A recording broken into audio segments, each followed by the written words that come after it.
Olá pessoal, boa tarde. Estamos aqui mais uma vez nessa live de terça-feira. Essa já é a nossa segunda, já indo para a terceira, segunda semana, né, de lives diárias, sempre com alguém da área tributária, batendo um papo aqui sobre direito tributário.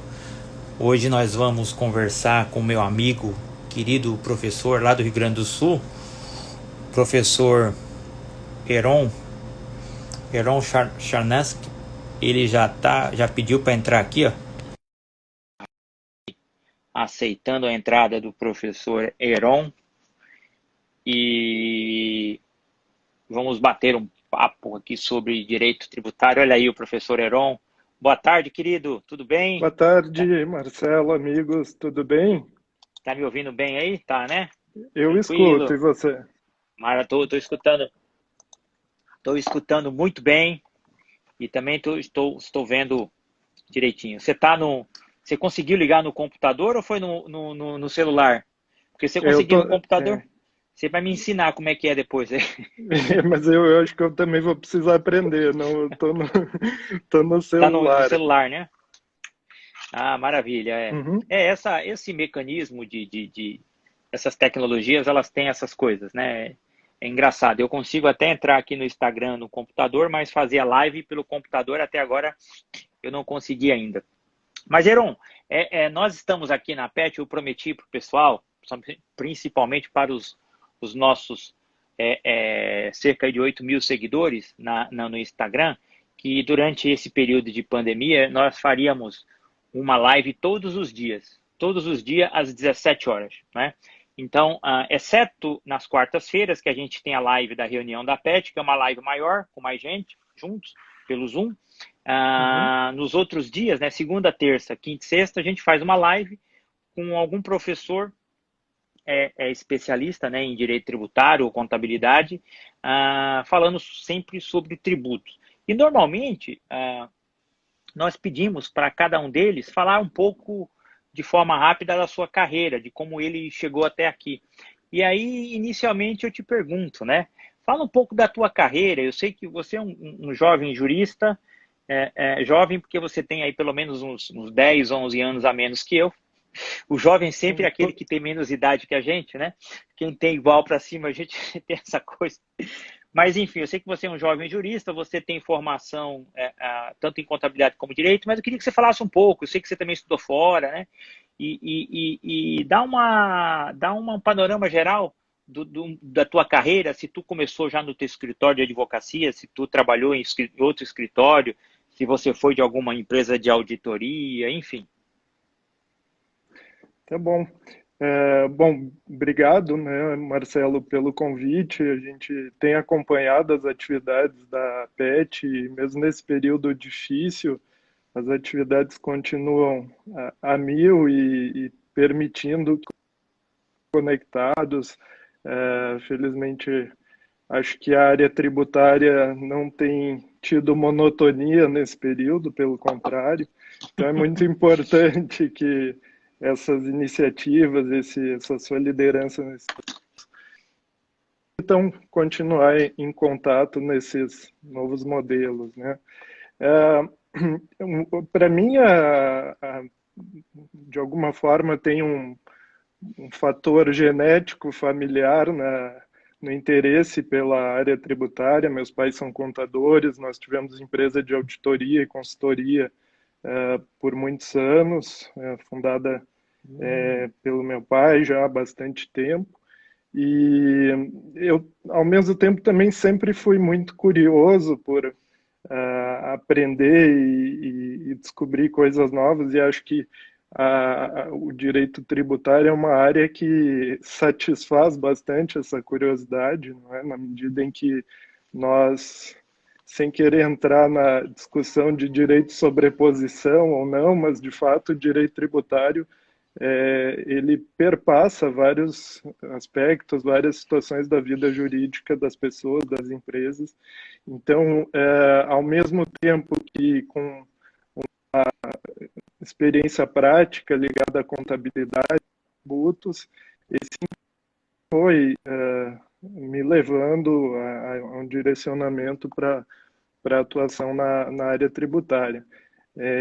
Praticamente nessa experiência de auditoria e depois advocacia, o escritório aí tem me acompanhado nessa trajetória toda. Então, hoje nós já atuamos há mais de 12 anos, né, com direito tributário, acumulando então essas Maravilha. e mantendo a curiosidade que, felizmente, ela continua. Qual é o nome do escritório de auditoria do teu pai, de consultoria, contabilidade, né? É no Rio Grande do Sul, né? Sim, isso é Charnesk, inicialmente Charnesk Auditores e Consultores e hoje Charnesk Advogados. Também Ah, que estou maravilha. Você fez mantendo. direito e contabilidade, né? Você estava e fez mestrado também. E está fazendo doutorado. Você estudou fora também, não foi isso, Heron? Isso, eu fiz o direito, a contabilidade praticamente ao mesmo tempo, e depois tive uma experiência de é, participar de um LLM, né, um programa de mestrado profissional nos Estados Unidos, na Califórnia, Direito Comercial Internacional em 2005, né, o Brasil numa situação de estar mais atento à globalização, à inserção no comércio internacional, então, enfim, já lá se vão alguns anos e muitas transformações ocorreram e a área tributária sempre esteve presente, de maneira que continuei meus estudos com mestrado no Largo de São Francisco, em São Paulo, e prosseguindo agora com os estudos de doutorado. Maravilha, maravilha. Eu estou aqui apresentando aqui para quem não conhece, a maioria já conhece esse professor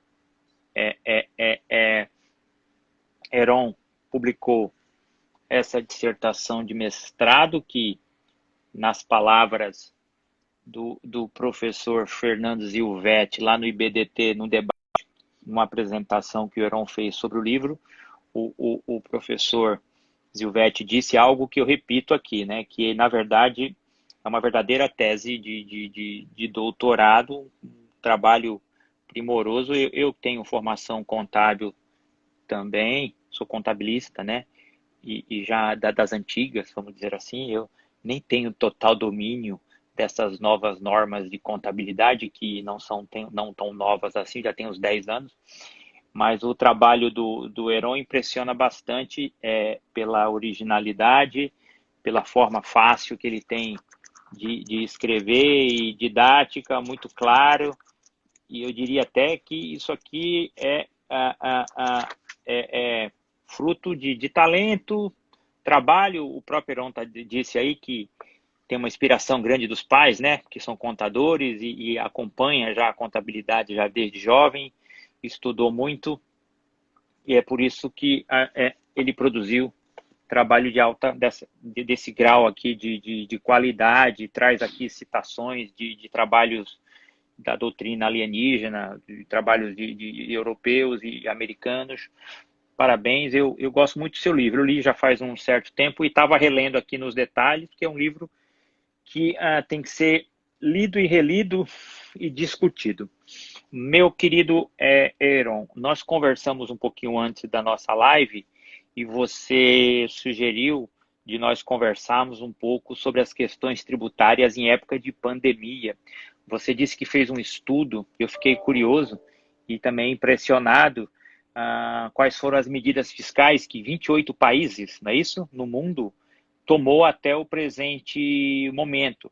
E eu queria conversar com você um pouco sobre essas medidas que foram tomadas lá fora e quais você sugeririam que poderiam ser tomadas aqui também no Brasil, se você puder separar essas medidas por país ou continente, enfim, fique à vontade.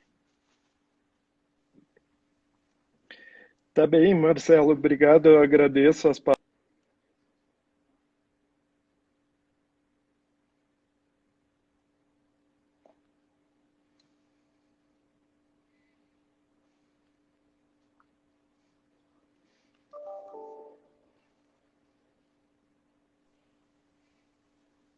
Alô?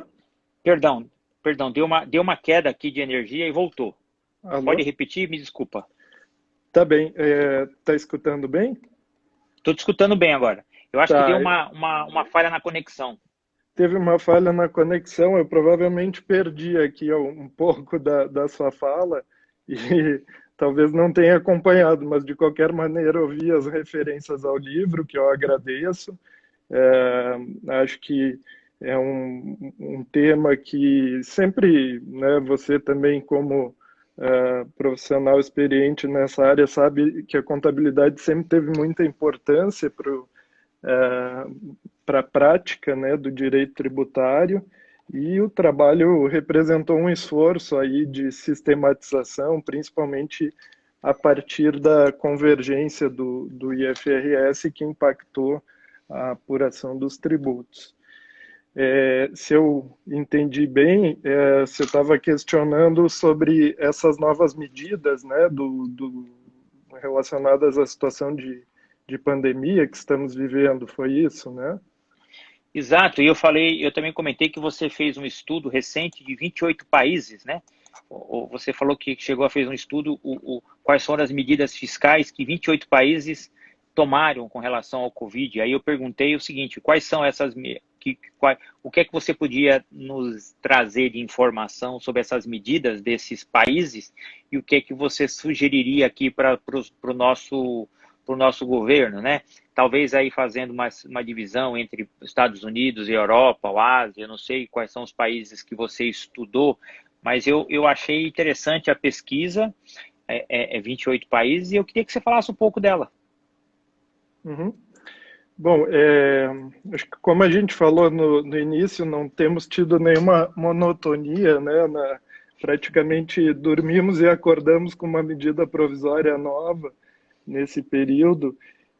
E isso é reflexo de uma resposta rápida que as estruturas, os governos no mundo inteiro têm dado diante daquilo que se comenta a segunda onda da pandemia, né? Enquanto a área médica, enfim, os sanitários está preocupada com a contenção da doença, os economistas, enfim, as pessoas formuladoras de políticas tributárias estão preocupadas com os efeitos econômicos secundários que devem prosseguir por mais tempo até.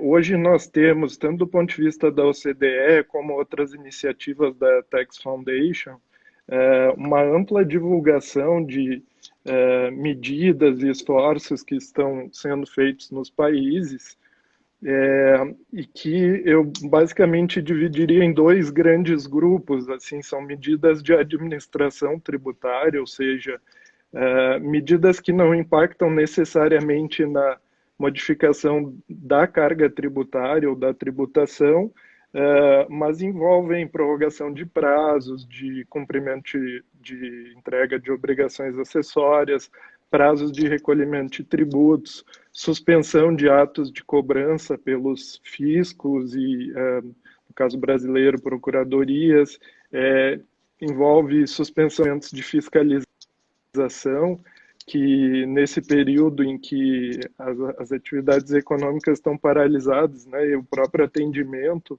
ao fisco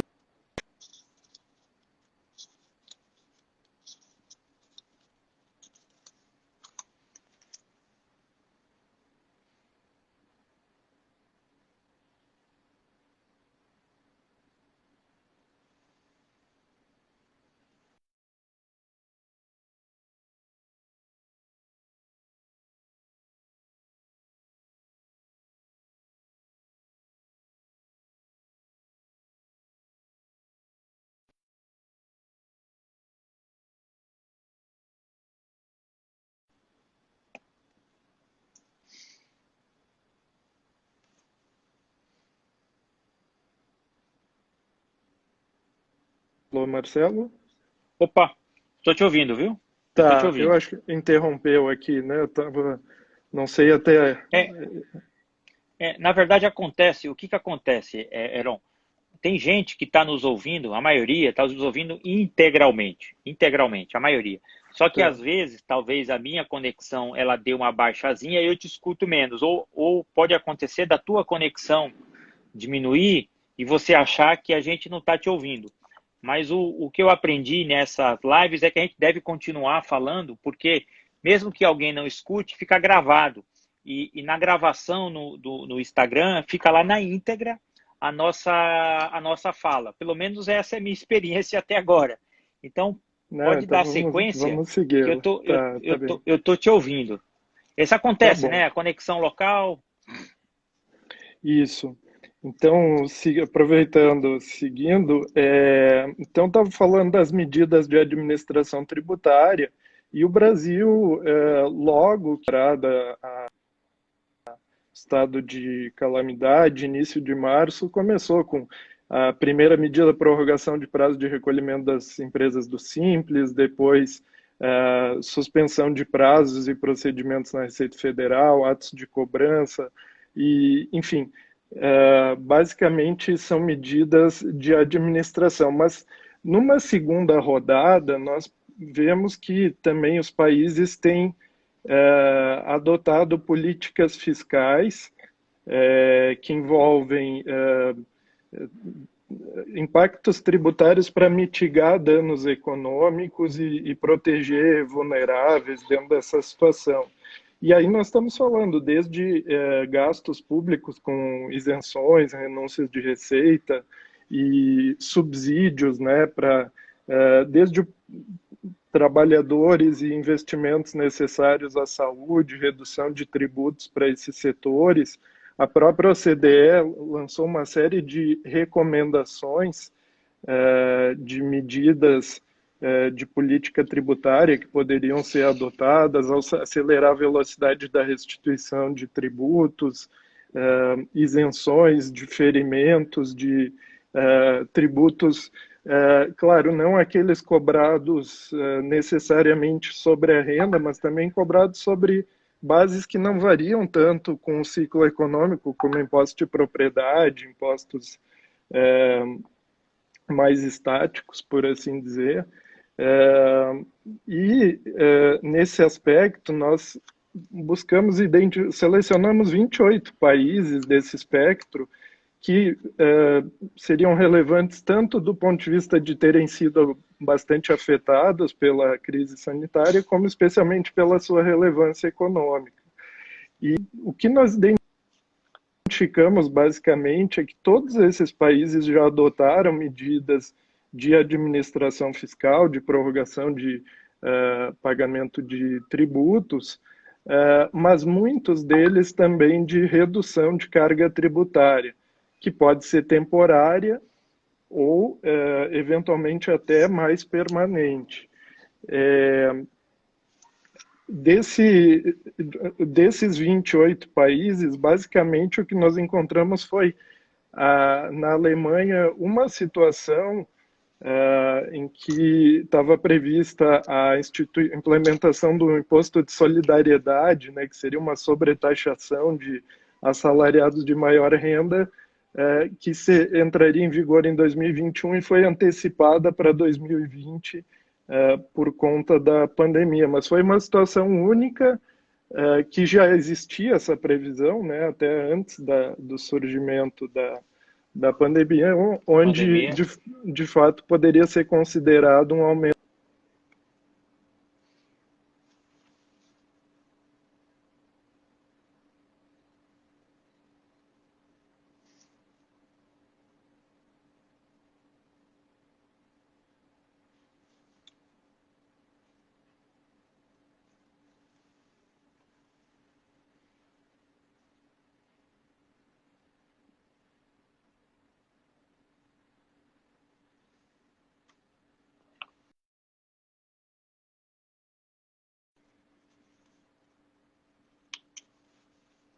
O Heron, travou? Ah, tá, tá, tá, tá. Acho que você deve ter caído, né? Ok.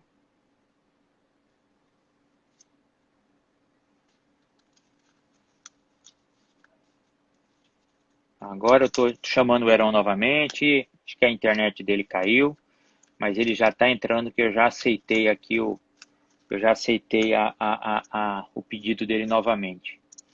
Está Acho, conectando. Ô acho Heron, que faz um minuto, mais ou menos um minuto, que eu não estava te ouvindo, acho que você caiu.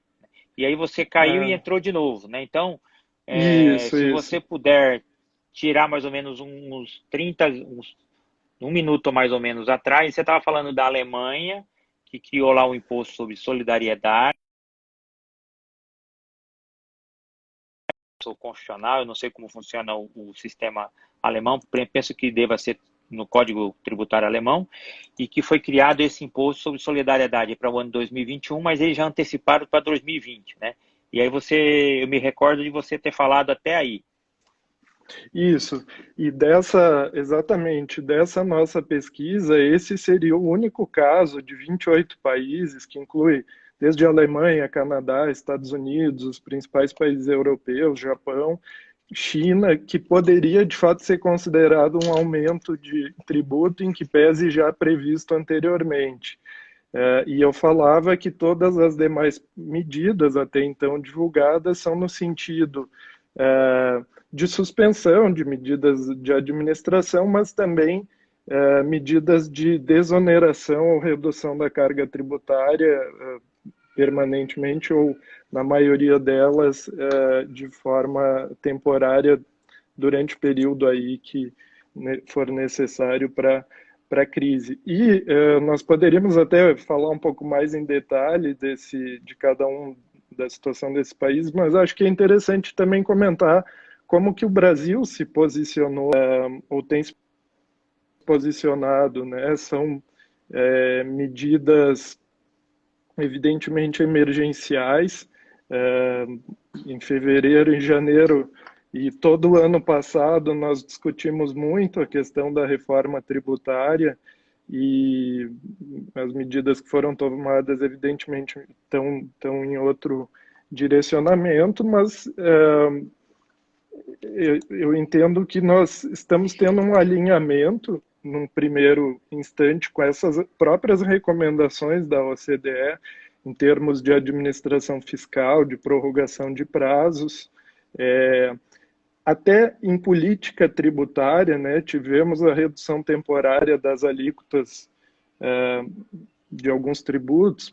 Poderia falar das contribuições ao sistema S, mas também isso é para fiscal, né? Então são receitas que não vão ser repassadas nesse período, mas que também representaram uma medida de política de redução temporária. Podemos falar das reduções de IPI, imposto de importação, alíquotas de alguns tributos voltados ao investimento em saúde, equipamentos médicos, ligados à própria situação da pandemia. Então, nós temos exemplos de ações que o Brasil já adotou. Por outro lado, nós temos um sistema tributário que, como de conhecimento aí dos que atuam na área, que, em primeiro lugar, coloca a tributação muito na pessoa jurídica, né? Então, tributo sobre a renda, tributo sobre a receita. Então, essa proxy, esse indicador de tributação, a própria folha de salários, que não deixa de ser uma tributação sobre a renda, e dentro desse ponto de vista, não houve ainda alguma medida, no primeiro momento, que possa ser considerada uma resposta de política tributária à pandemia voltada a esse setor. Nós sabemos também que antes mesmo da pandemia, os passivos fiscais das empresas vinham se acumulando de uma maneira muito representativa, ao mesmo tempo que o país vem de um período de recessão, baixo crescimento econômico, o endividamento das empresas com tributos tem aumentado. Então, nós temos aí dados que falam em 3,3 trilhões de reais de contencioso que apenas na parte federal, né, se somar com contencioso estadual e municipal de 5 trilhões, nós estamos falando quase 73% do PIB. PIB esse que deve estar tendo uma retração. Então, nesse contexto todo, talvez fosse o momento de se repensar como de alguma forma até uma oportunidade dada pela pandemia sobre algumas regras. Não estou nem falando em reforma tributária, acho que é um capítulo também que vamos poder discutir na sequência, mas de medidas que levem em consideração o cenário econômico que vinha se desenhando e que, né, a partir da pandemia vai produzir reflexos por mais tempo, e de outro lado, empresas que possuem essas dívidas tributárias e muito provavelmente prejuízos fiscais acumulados. E acho que um aspecto, falei em prejuízos fiscais, seria repensar a função anticíclica, né, dos prejuízos, quer dizer, nos momentos de crescimento da atividade econômica, um sistema tributário que é muito baseado na renda, ele retira recursos da economia por meio do imposto de renda, mas no ciclo contrário de recessão, a possibilidade de utilização dos prejuízos fiscais, ela permite, de alguma forma, que as empresas assumam mais riscos, portanto, sobrevivam e possam voltar logo ali à frente a ter esses lucros que vão ser tributados novamente. Então, me parece que poderia ser um momento, sim, de se repensar a própria trava de 30% de compensação de prejuízo, seja através de um relaxamento desse percentual, seja até da própria eliminação da trava, né? Nós temos nessa pesquisa de 28 países, alguns que chegaram a permitir a retirada da trava para trás, ou carry back, né, dos prejuízos, ou seja, gerando um imposto restituível em 2020. Pago a maior. Pago a maior, porque o prejuízo fiscal, na essência, ele é uma dívida do governo com as empresas. Contabilmente é um ativo diferido, né? É um ativo diferido, tem critérios, quer dizer, a empresa reconhece esse ativo exatamente porque tem de lucros tributáveis futuros. E, portanto, ela passa a ter o direito de contrapor a esses lucros os prejuízos acumulados. Então, é um estoque que... Qual foi o país? Qual país que você que chegou a determinar essa dedutibilidade, esse abatimento do passado aí? Você podia? Você lembra de algo? Você lembra de cabeça? Agora você me pegou de cabeça. Eu posso recuperar. Você pode falar aqui, depois para a gente? Eu achei interessante colocar para trás, né? E aí levantar como um crédito, né? Mas com relação com relação a toda essa pesquisa, eu ia te perguntar uma coisa. Teve algum país? Parece que os Estados Unidos fez isso. Eu não tenho certeza. Tem muitas empresas, grandes empresas, tributadas com base no lucro real, que estão se concentrando muito fortemente nos seus gastos com a compra de álcool gel para proteger os funcionários, a compra de máscara. Se eu não me engano, eu vi também o Grupo Gerdau, parece que eles montaram em São Paulo, se eu não me engano, um hospital de campanha.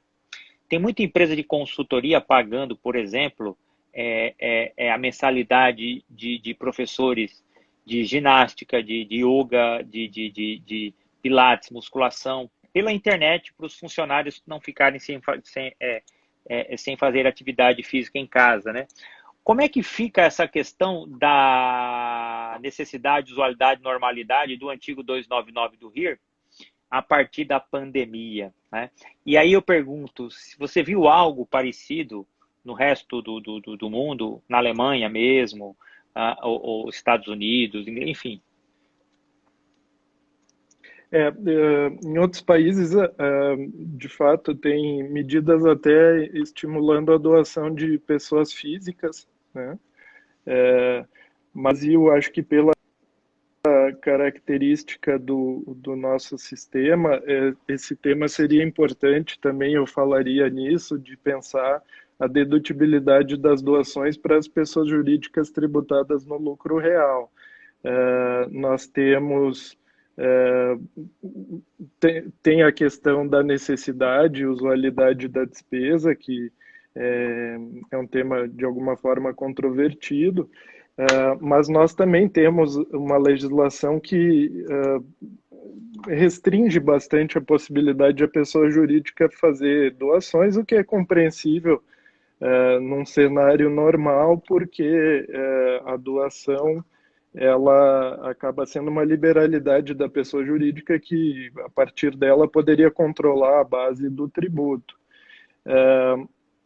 Mas eu acho que com essa experiência de pessoas físicas de outros países poderia se pensar sim, e evidentemente isso dependeria de lei, mas numa legislação que deixasse, ainda que pontualmente, por um período que seja o ano calendário de 2020, uma clareza maior quanto a que tipo de doação ou como ela, até o próprio controle disso, mas que permitisse a dedutibilidade, porque é uma medida inteligente. O governo perde 34% de arrecadação sobre essa doação, mas deixa de realizar 100% do gasto que teria com máscaras, com respiradores, assim por diante.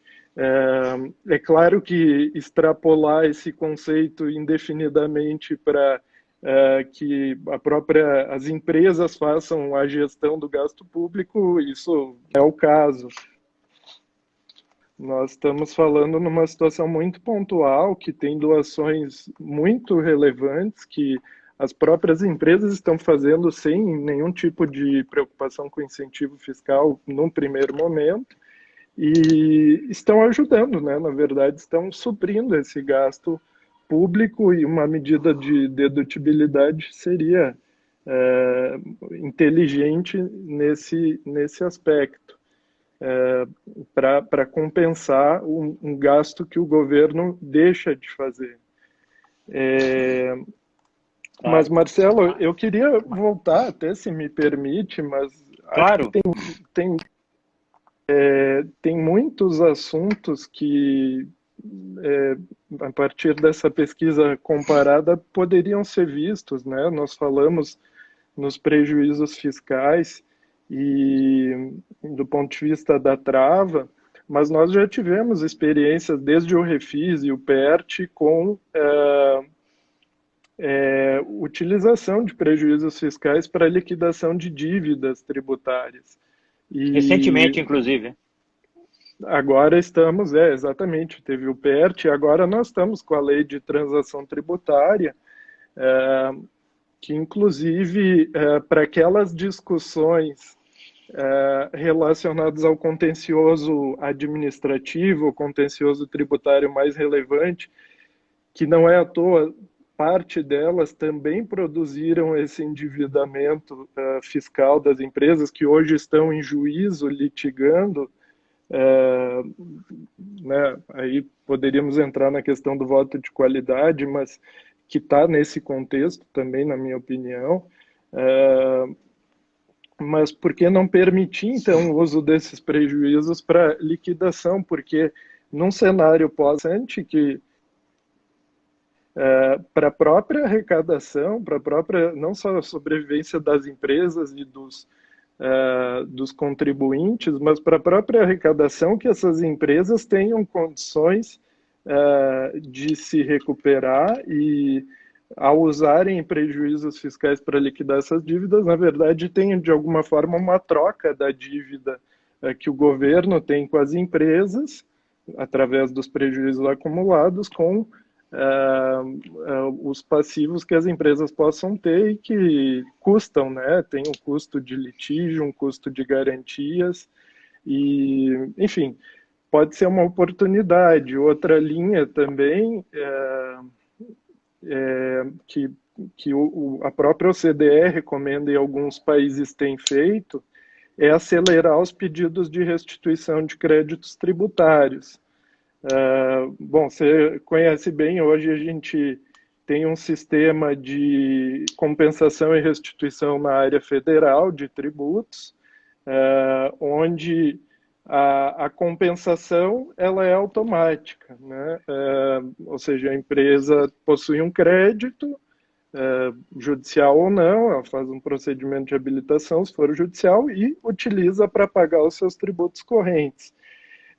Já quando ela não possui tributos a pagar e ela tem um crédito para receber, ela precisa protocolar documentos. Às vezes isso leva muito tempo, não tem um prazo específico, né? Se entram com ações para fazer cumprir aquele prazo de 360 dias de uma lei lá de 2007, quer dizer, isso custa tempo, custa recursos, e muita paciência, né? E muita paciência para as empresas, quer dizer, os créditos não são.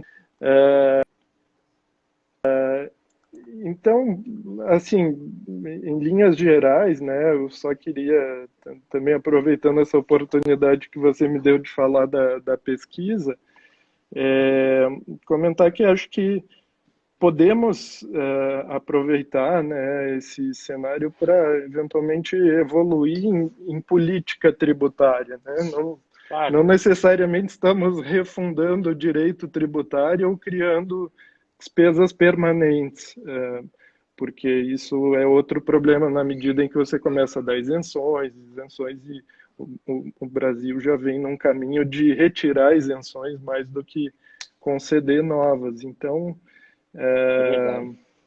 acho que a experiência de fora tem bastante a nos ensinar. Maravilha, meu amigo Heron. O nosso foi muito interessante ouvi-lo sobre essa sua pesquisa e até se você tiver disponibilidade, agora nós temos a revista de Direito Contábil, que é a número 3 está saindo agora, e você tem um artigo lá muito interessante que você escreveu, que vai sair publicado nessa revista que ainda é impressa, mas ela está se transformando agora numa revista eletrônica. A partir da quarta edição, a revista 4, nós vamos deixar eletrônica, tanto a número 1, 2, 3, 4, e aí a gente vai parar de imprimir, mas essa ainda a gente imprimiu, né? Vamos continuar, a gente não mudou do nada, mas o que eu quero dizer é que hoje as publicações eletrônicas, elas têm um grau muito maior de atingir um público muito maior do que o impresso. Então, a gente te convida aí, se você tiver disponibilidade, enfim, de fazer um artigo sobre esse tema e publicar no site da APET. A APET tem um boletim diário que a gente publica tudo que é notícia importante de direito tributário, tudo que foi importante que saiu em tudo que é jornais e mídias. Algumas poucas a gente elabora, mas a maioria são compilações de jornais, revistas e outros sites importantes sobre direito tributário. A gente compila tudo na página da PET todo dia e a gente publica artigos. Tem artigos lá do Igor Mauler Santiago, do Edmar Oliveira Andrade Filho, do Elenilson Cunha Pontes, da galera toda que a gente conhece aí do tributário, né? Inclusive de gente mais jovem que está começando. Então, o número de acessos e leitura desses artigos é impressionante. Tem artigo lá que teve mais de 1.000 acessos, né? Então a gente consegue fazer que as pessoas leiam aquilo que a gente escreve de uma forma muito mais forte num site do que num periódico impresso. É meio esquisito, porque a gente está acostumado com livro, né? E no passado sempre foi assim e tal, e é até bonito ter um livro publicado, tem algo físico na mão, você presenteia o amigo, etc. Mas o acesso que as pessoas têm é muito mais limitado. Hoje o eletrônico é uma coisa assim absurda. Então, se você tiver interesse e tempo, está feito aqui o convite para você fazer um artigo sobre esse tema e a gente publicar lá no site da APET, sobre essa pesquisa dos 28 países, que é algo muito legal, se você não tiver nenhum compromisso com alguma outra instituição, que a gente sabe que você faz parte lá do IET, você é uma pessoa do IBDT, você está ligado a várias outras entidades, enfim. E, além disso, eu também queria, antes de acabar, que a gente já está no finalzinho, já passamos dos 40 minutos, Estamos no 45. Eu quero convidar quem está nos assistindo. Sexta-feira agora, pessoal, começa o nosso curso de compliance em tributário. Nosso curso de 30 horas sobre compliance em tributário. Vai ser 100% online, pelo Zoom, tá? Primeira aula vai ser sexta-feira à noite agora, com o Caio Takano. E na sexta de manhã a gente vai estar lá com Edmo Neves. E toda sexta à noite, sábado de manhã, nós vamos estar lá com um professor diferente. Eu vou estar assistindo todas as aulas, vou estar na coordenação, vou estar promovendo os debates e vou estar, acima de tudo, aprendendo muito com vocês e com os professores. Vocês estão lá convidados. E o Heron, eu te passo aqui a pedir para você fazer as suas considerações finais e te agradecer imensamente pela tua disponibilidade. Eu sei que você está aí, você está em Canela, né? Você está em Rio Canela? Grande do Sul, no interior. No interior, cidade muito gostosa. Eu conheci essa, não é que eu conheço Canela, eu tive uma vez em Canela e gostei muito. E te agradeço muito pela tua presença e eu te dou aí mais um minuto para fazer as considerações finais antes de eu encerrar. Que bom, eu que agradeço, Marcelo, o convite. Fico realmente muito. Aliás, sou suspeito para falar, porque também, além de participar ali das atividades da PET há bastante tempo, a revista Contábil Fiscal que você referiu, fico muito satisfeito de ter publicado os artigos desde a primeira edição dela e não, não podia Escreva deixar para o de. quarta também.